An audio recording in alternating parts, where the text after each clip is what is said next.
बिस्मिल्लाहिर्रहमानिर्रहीम। अस्सलाम वालेकुम प्यारे व्यूअर्स, आज मैं लाई हूँ आपके लिए बटरफ्लाई स्नैक्स की बहुत ही मज़ेदार और शानदार सी रेसिपी है। ये बिल्कुल न्यू रेसिपी है, लाजमी ट्राई कीजिएगा। टाइम ज़ाय के बगैर रेसिपी शेयर करती हूँ।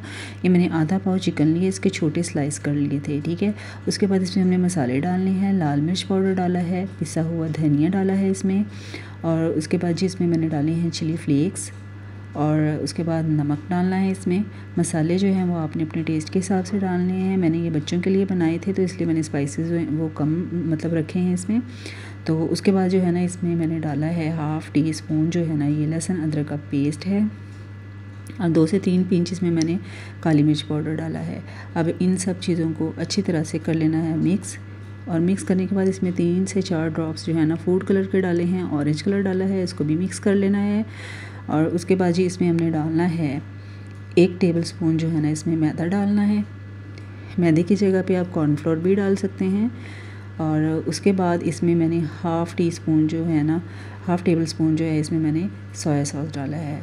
उसके बाद इसको भी अच्छी तरह से मिक्स कर लेना है, और अब हमने इसको रख देना है 10 से 15 मिनट के लिए अच्छी तरह से मैरिनेट होने के लिए।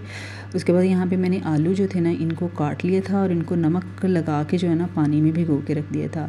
उसके बाद इसको हमने अच्छी तरह से वॉश कर लेना है, और नमक जो है ना वो आपने लाजमी डालना है पानी में, उससे जो है ना आलू जो है ना इनकी बाइंडिंग बहुत अच्छी होगी। अच्छा जी, उसके बाद हमने ना एक एक स्लाइस चिकन का उठाते जाना है, और इस तरीके से ना बारबेक्यू स्टिक्स लेनी है, और इसमें जो है ना हमने इस तरीके से इसमें लगाते जाना है। जैसे हम बारबेक्यू करते हैं ना इसी तरीके से जो है ना हमने इसमें लगा देने हैं अपने स्लाइसेस। और ये देखिए इस तरह से, ठीक है। इस तरह से ना सारे स्लाइस जो है हमने तैयार करके रख लेने हैं। सारी स्टिक्स जो है ना हमने इस तरह से तैयार करके रख लेनी है। उसके बाद हमने इनको ना बिल्कुल मीडियम टू लो फ्लेम पे जो है ना हमने इनको फ्राई करना है, एक तरफ से 5 मिनट, और 5 मिनट ही हमने ना दूसरी तरफ से करना है। चिकन जो है वो बहुत जल्दी जो है ना वो पक जाता है, तो इसलिए ज़्यादा टाइम नहीं लगता इन पर। ये 15 से 20 मिनट जो है ना सिर्फ लगते हैं इस रेसिपी को बनाने में। तो मुझे पूरी उम्मीद है आपको ये रेसिपी ज़रूर पसंद आएगी। पसंद आए तो लाजमी मुझे फ़ीडबैक दीजिएगा, बताइएगा मुझे कि आपको ये रेसिपी कैसी लगी है। सबके साथ शेयर कीजिएगा, और ऐसी ही मज़ेदार यूनिक सी रेसिपीज़ के लिए चैनल को सब्सक्राइब कर लीजिए, बेल नोटिफिकेशन ऑन कर लीजिएगा। अपना ख्याल रखिएगा। अल्लाह हाफ़िज़।